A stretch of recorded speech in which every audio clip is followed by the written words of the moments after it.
Gonga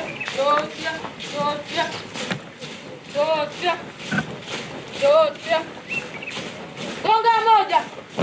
Gonga mbili. Tunaweza kusema tu kwamba nafasi hizi wahitaji ni wengi kuliko nafasi zinazokuwepo. Lakini kuna jambo moja ambalo napenda nisisitize. Siku zote mtu anayetaka kukusaidia, nadhani maana ya msaada unajulikana. Mtu anapotaka kukusaidia halafu anakuambia katika msaada huu naomba shilingi 2, huyo hataki kukusaidia.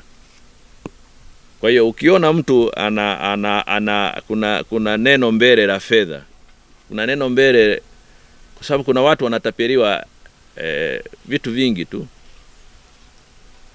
Kuna utapeli wengine, kuna watu wanatapeliwa wanajiingiza katika mahusiano labda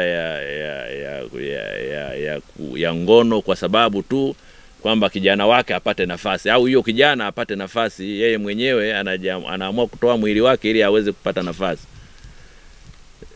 Hiyo mimi nasisitiza hakuna kitu cha namna hiyo katika nafasi hizi za majeshi yetu. Na sio kwa jeshi la kujenga taifa peke yake. Niseme hata kwa majeshi yote. Vyombo hivi unaingia kwa sifa, sio kwa fedha. Huwezi kuuza, huyu mtu anakuja kuingia ndani ya jeshi la kujenga taifa, anajifunza uzalendo, anajifunza kuipenda nchi yake, na wengine wanaandikishwa katika vyombo vya ulinzi na usalama. Anaandikishwa kwamba kule anakuwa tayari kuifia nchi yake. Huyo anayekuja kuingia humu kwa fedha, hatuna uhakika kama ni kweli yuko tayari kuifia nchi hii. Kwa hiyo mimi nisisitize na niendelee kusisitiza kwamba hakuna kitu kinachoitwa fedha aina yoyote ile, hata nauli ya kwamba eti ili uweze kuingia katika mafunzo haya ili kutoka Rua kwenda Sumbawanga mjini ni shilingi 1,000. Yoyote yule asikuomba hata nauli ya kutoka Sumbawanga mjini kwamba ili ufike Rua kwamba tuma 1,000 kwa ajili ya nauli. Hatuna kitu cha namna hiyo. Kama jeshi kuna eneo litahitaji kukusafirisha kutoka wewe Sumbawanga mjini kuja Rua, basi jeshi litatoa fedha.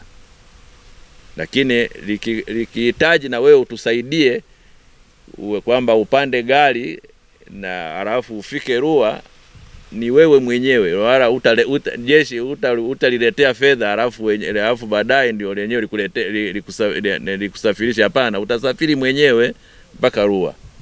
Kwa hiyo hakuna fedha yoyote inayotolewa kwa ajili ya kujiunga na jeshi la kujenga taifa. Na kwenye eneo hili naomba niwe mwazi, kwa sababu mimi ni sehemu ya Jeshi la Ulinzi la Wananchi wa Tanzania.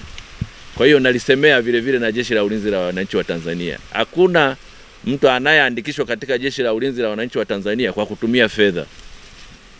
Unaandikishwa Jeshi la Ulinzi la Wananchi wa Tanzania kwa vigezo, kwa sifa ulizonazo ambazo jeshi linazihitaji, ndipo tunaandikisha. Kwa hiyo naomba hilo niwe wazi.